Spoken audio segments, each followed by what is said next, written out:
ಭಾಷೆಗಳು ನಾಶವಾದಲ್ಲಿ ಸಮುದಾಯಗಳ ಏಳಿಗೆ ಅಸಾಧ್ಯ ಅಂತ ಕರ್ನಾಟಕ ಸರ್ಕಾರ ಕನ್ನಡ ಅಭಿವೃದ್ಧಿ ಪ್ರಾಧಿಕಾರದ ಅಧ್ಯಕ್ಷರಾದ ಪುರುಷೋತ್ತಮ ಬೆಳಿಮಲೆ ಹೇಳಿದ್ದಾರೆ.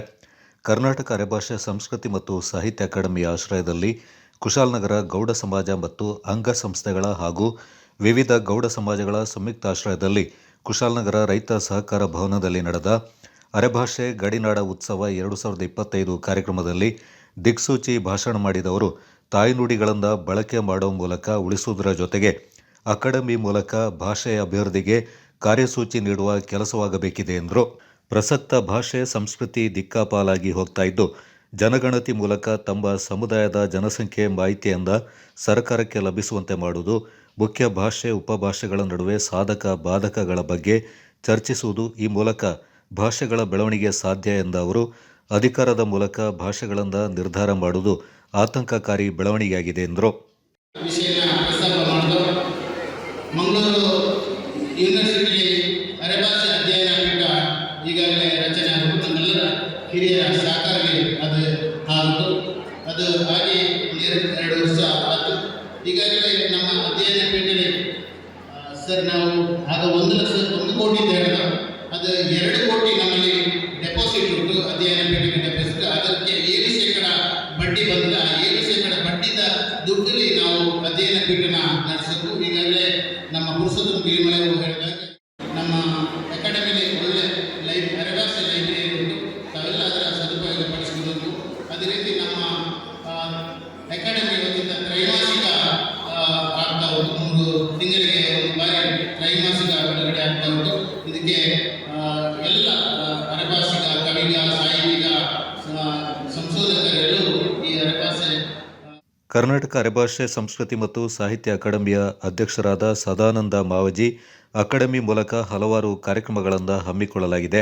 ಪ್ರಸಕ್ತ ಕುಶಾಲನಗರದಲ್ಲಿ ಗಡಿನಾಡ ಉತ್ಸವ 4ನೇ ಕಾರ್ಯಕ್ರಮವಾಗಿದ್ದು, ಅರೆಭಾಷೆ ಉಳಿವಿನ ಬಗ್ಗೆ ಸಮುದಾಯದ ಜನರಲ್ಲಿ ಜಾಗೃತಿಯನ್ನು ಮೂಡಿಸಲಾಗ್ತಾ ಇದೆ ಎಂದರು. ಏಪ್ರಿಲ್ 4ರಂದು ಸತ್ತೋಯ್ತು, ಕೊರೋನಾದಲ್ಲಿ ಅದರ ಕೊನೆಯ ಮಾತುಗಾರಿಕೆ ಸತ್ತೋದು. ಕುಂದಾಪುರದ ನಂತರ ಬೆಳಾರಿ ಅಂತ ಒಂದು ಭಾಷೆ ಇದೆ. ನನಗೆ ಬೆಳಾರಿ ಚಂದ್ರಶೇಖರಿಗೆ ಅಂತ ಗೊತ್ತಿತ್ತು. ಆ ಬೆಳಾರಿ ಭಾಷೆ ಮಾತನಾಡುವವರು ಇಲ್ಲ, ಎಕ್ಸ್ಟಿಂಟ್ ಆಗೋದು.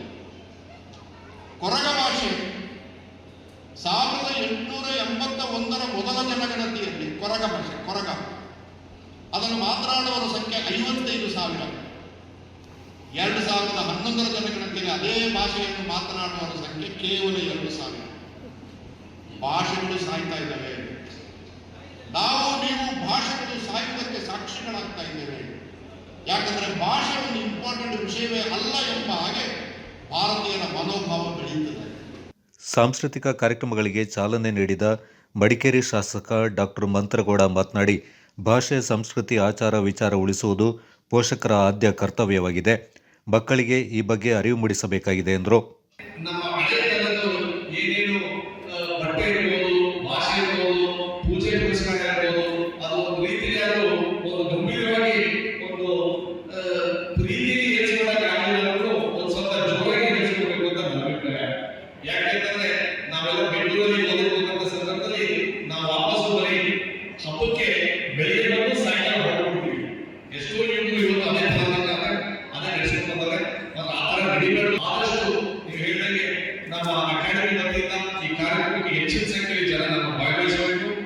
ಮುಖ್ಯ ಅತಿಥಿಯಾಗಿ ಮಾಜಿ ಸಭಾಪತಿ ಕೆಜಿ ಬೋಪಯ್ಯ, ಕೊಡಗು ಗೌಡ ಸಮಾಜಗಳ ಒಕ್ಕೂಟದ ಅಧ್ಯಕ್ಷರಾದ ಸೂರ್ತಲೆ ಸೋಮಣ್ಣ, ಸಾಹಿತ್ಯ ಅಕಾಡೆಮಿಯ ರಿಜಿಸ್ಟ್ರಾರ್ ಚಿನ್ನಸ್ವಾಮಿ, ಸದಸ್ಯ ಸಂದೀಪ್ ಪೂಳಕಂಡ, ಕುಶಾಲನಗರ ಗೌಡ ಸಮಾಜ ಅಧ್ಯಕ್ಷ ಚಿಲ್ಲನ ಗಣಿಪ್ರಸಾದ್ ಮತ್ತಿತರ ಪ್ರಮುಖರು ಪಾಲ್ಗೊಂಡಿದ್ದರು.